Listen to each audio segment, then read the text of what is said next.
out of your own head. Okay, bye. Not like that. Like this.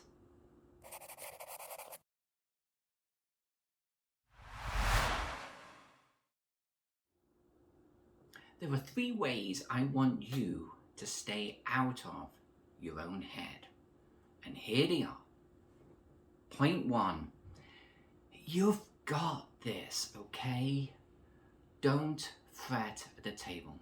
You are the commander of the game. You've got it. Don't worry about if you know the rules or not. Don't worry about if you're prepared or not. Or do you know the next location where the players are going? Or are they having fun? Or all of the things that you could possibly worry about. If you allow these possible things to invade your thoughts, they will permeate through you into the tone of the game. They just do. I can give you an example. Not long ago, in one of my personal sessions, the party was off to a location I didn't feel prepared for. I didn't. And you know what? I actually had a little bit of stage fright. I didn't know what to do with it. I didn't know what to do with the location, the characters, how I even wanted it to play out. And I realized that I was spending more time fretting about it than actually doing something about it. Get outside your head. I took a breath. Calmed myself. I got this. Now, I'm not saying that reset. I'm not saying that the enjoyment of the party is not paramount. Of course it is. It's maybe the most important thing. But what I am saying is if you fret about the things that could detract from that, then you're certainly not going to be enabling the actual enjoyment itself. You being calm, you being just, I got this, it's fine, let them wander off wherever they want to go, I'll roll with it, is paramount. Think of it this way. You should be enjoying the game just as much as the players. And anything that starts to pull you out of that is going to actually start to detract away from the table itself. Let it go. It's okay. Don't worry about that stuff. It all works out okay. The number of times I've approached a table with, I'm not sure I've got enough material here, and then they've hit like 10% of what I was prepared with. You just gotta allow for whatever it's going to be. Okay? Don't fret the small stuff. Number 2, be able to look at your game through the eyes of your players. Now, this is an important one, and I do this a lot. I think about the game that's coming up, I think about the locations, the encounters, and I try to picture it through my players' eyes. How are they going to take this? How are they going to react? How are they going to interpret the challenges that I've just given them? Is this simple puzzle that I found on Facebook actually a little bit of a stumper? Are they going to react to this by sitting there for like a couple of hours trying to solve it? Being able to get outside of your head and into the heads of your players will help you not only with balancing things, but presenting encounters, ensuring that you present them in a manner where they're finding them challenging, but also fun to engage with, and that you're not putting things in front of them that seem like, oh my God, how am I even going to tackle this? A little bit of that is fine, of course it is, but you get the idea. I think being able to picture in advance and run through encounters in your head in advance, through the eyes of your players, not you, is an important part of preparing for a game. I promise you the encounters will go very differently than whatever you pictured, but it will help you prepare, but it will also help you understand, maybe I should describe it this way instead. Maybe I shouldn't have 5,000 orcs because, they're probably going to picture that as something, oh, you know what, my players might even try to tackle that and I don't want them to. You see what I'm saying?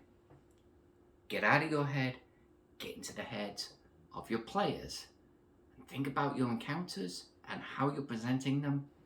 I promise you, it might help you actually double think a couple of things that you were planning on. Number 3.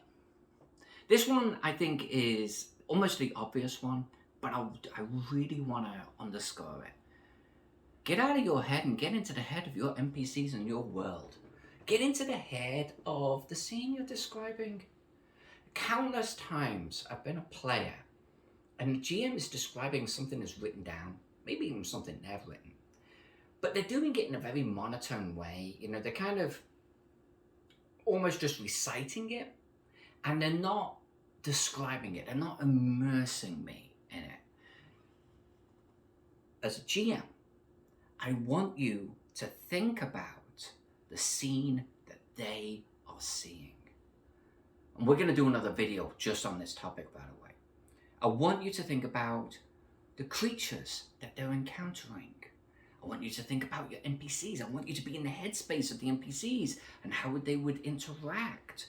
Don't be just an observer, like looking down, moving pawns. That's part of it, of course. And if you're the god or goddess of the table, what's the point? Anyway, bring myself back down to earth. The point is, every single time that I get to a location or I get to an NPC or I'm describing a scene, my head goes into that. My head goes there. I start to picture it and I just describe what I'm seeing. If I'm too much in my own headspace and too much in the game itself, then I'm not there in the world, I'm not there in the location, I'm not there being able to describe it. And honestly, once you get this trick down, it will help you so much. You'll be describing taverns and bazaars and dark dungeons and sewer. You will be describing all of it because you'll be seeing it. And ultimately, you just start to say what you see in your mind's eye.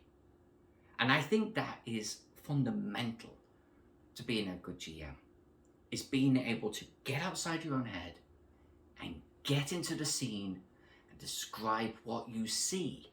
Because the better you can do that, the more your players will become part of that scene too. So, those are the 3 rules of get outside your head. You've got this. Enjoy the game. Don't stress the mechanics, okay? View your own game and encounters and NPCs through the eyes of your players. It helps you vet them.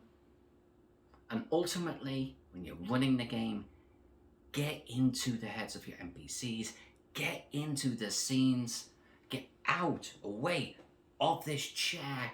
I'm now in this dark dungeon and I'm going to describe what I'm seeing. Those are the 3 rules of get outside of your own head.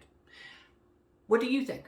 When I say get out of your head to you as a GM, what does that mean to you?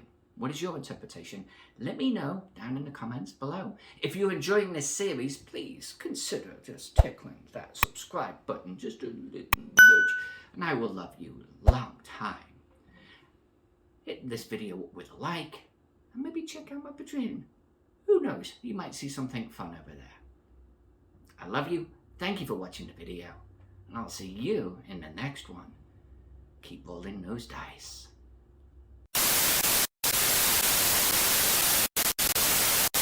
And before you knew it, I was literally sitting there almost in stage fright. And here is a cat. Hi. His name is Deacon. And comment down below if you know where the name Deacon comes from. Deacon?